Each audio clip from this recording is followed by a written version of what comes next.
Iiyak siya kung hindi kanya nakakatabi sa pagtulog o hindi kanya nakakausap sa araw-araw. Hello mga guys, kumusta kayo? Panibagong araw, panibagong video na naman tayo. And sa araw na ito ay sana namang video ang aking tuturo sa inyo na simpleng gabay o simpleng pamamaraan na makakatulong sa atin. At bago ang lahat, gusto ko lang mag-disclaimer sa mga taong hindi naniniwala at hindi gusto ang mga kagaya nitong video. Please skip this video and maghanap kayo ng videos na gustong gusto nyo dahil ang video na ito ay para lamang ito sa mga taong naniniwala and gusto mag-try. Gusto nyo ba na iiyak siya dahil hindi mo siya nakakatabi o hindi kanya nakakatabi sa pagtulog o hindi kanya nakakausap sa araw-araw? Ito ay pwedeng gawin sa parehas ang kasarian, babae ito babae, lalaki ito lalaki. And pwede ito sa magkalapit at magka-LDR. And dito po ay kailangan natin ng ating gagamitin. Kailangan lamang natin dito ng larawan ng inyong target. So, yung larawan na yon ay pwede po na nasa loob po ng inyong cellphone or pwede kayong kumuha sa kanyang social media account. Pwede kayong kumuha sa social media account. Dapat po ay clear photo po ito, yung tipong para bang nakatingin siya sa inyo, dahil mas maganda na nakatingin yung mga mata niya sa inyo sa larawan. And ayun po, yun lamang ang dapat nating ihanda. At kapag handa na yung larawan niya, kailangan mo lang din dito ihanda ang inyong sarili. Ihanda mo ang inyong sarili, kailangan na i-claim mo sa iyong sarili na ito ay gustong gusto mong gawin.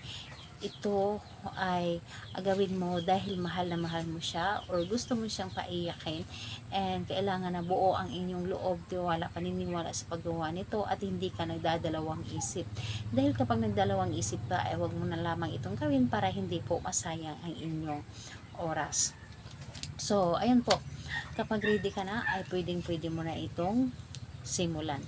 So, ang gagawin mo lamang dito sa isang larawan o sa larawan niya, titigan mo lamang ang kanyang larawan. Titigan mo lamang ang kanyang larawan na may buong pagmamahal, yung tipong para ba yung nasa harapan mo siya na tinitigan mo, yung tipong nagkaharapan kayo, nagtitigan kayong dalawa, yun po ang gagawin ninyo. Yung tipong nagkagaling po talaga sa iyong puso na may buong pagmamahal, yung paggawa ninyo. And sabihin po ninyo dito ang kanyang pangalan ang 3 beses. Pangalan niya, apelyido. Iiyak ka kung hindi mo ako makakatabi sa pagtulog o hindi mo ako makakausap. Pangalawa po, ganun pa rin. Pangalan, apelyido, iiyak ka kung hindi mo ako makakatabi sa pagtulog o hindi mo ako makakausap. Hanggang 3 beses mo itong paulit-ulit na sasambitin. And ayun po, sa paggawa mo nito is kailangan gabi. Gabi po yung tipong papunta ka lamang sa pagtulog. Kahit na nakahiga ka na or nakaupo ka pa lamang sa iyong kama, pwede po. Basta po gabi ito, and mas maganda na sobrang tahimik na ang paligid, yung tipong yung kasamahan mo sa bahay natutulog na at tahimik na talaga ang paligid. Dahil kapag tahimik ang paligid, mas mabilis mo itong mapapagana ang isang ritual, dahil mas mabilis tayo mapapakinggan ng universe at hilingin mo sa universe na tulungan kanya. So, mas maganda na sa gabi is nagme-meditate tayo, dahil kapag tayo ay nag-meditate kapag gabi, ay mas mabilis tayong mapapakinggan. Yes po. Dahil lagi ko yung ginagawa sa akin.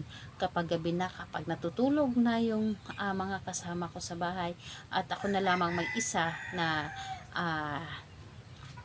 nakagising or gising, ako na lamang mag-isang gising, ginagawa ko yan kahit may katabi ako. So, isip lamang ang pinapagana ko, dahil yung isip natin ay makapangyarihan kung ano yung nasa isip natin, yun po ay magkakatotoo. So, ayun po, gawin ito sa kahit anong araw at oras. Pwede mo itong gawin, basta't buo lamang ang inyong loob. Salamat po sa inyo. Bye bye everyone. God bless us all.